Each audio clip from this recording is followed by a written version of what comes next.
સાબરકાંઠા જિલ્લાના ખેડૂતો પર જળ સંકટ ઘેરાયું છે। જિલ્લામાં આ વર્ષે ઉનાળુ પાકનું 33,000 હેક્ટરમાં વાવેતર કરવામાં આવ્યું છે, જેમાં સૌથી વધુ 6,000 હેક્ટરથી વધુ વિસ્તારમાં શાકભાજીનો પાક છે। જો કે હવે ખેડૂતો માટે ચિંતાનો વિષય એ છે કે સિંચાઈનો મુખ્ય સ્ત્રોત એવી હાથમતી કેનાલ સૂકી ભટ્ટ છે। ઉનાળાની કાળઝાળ ગરમીના કારણે પાણીના તળ પણ ઊંડા જતા રહ્યા છે, જેના લીધે માંડ દિવસમાં એકાદ કલાક પાણી મળી રહ્યું છે। આ પરિસ્થિતિમાં ખેડૂતોને તેમનો વાવેલો પાક સુકાઈ જવાની ભીતિ સતાવી રહી છે।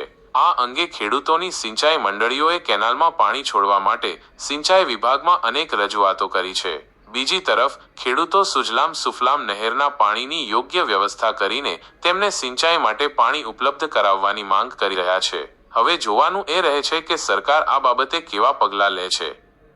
ગામ હમીરગઢ, તાલુકો હિંમતનગર, જિલ્લો સાબરકાંઠા। હવે કેનાલ પિયત માટે એવું છે સાહેબ કે શિયાળામાં પાણી રેગ્યુલર આપે છે અમને, નો ડાઉટ, અને એ સમય આપે છે, એમાં ઘણું પિયતે થાય છે, ખેડૂતોને ઘણો લાભ થાય છે। અને એમ છતાં ઉનાળામાં અમે માગણી કરીએ છીએ કે સાહેબ ઉનાળામાં પાણી હોય તો આપો તો સારું એમ, પણ આગળથી મંજૂરી નથી આવતી, કંઈ એવું હોય છે એટલે પાણી આપતા નથી, એટલે ખેડૂતોને ઉનાળું બધું ખેતી પડતર પડી રહેશે। જો ઉનાળું પાણી થોડું આપું તો સારું, એમ પિયત બધું સારું થાય।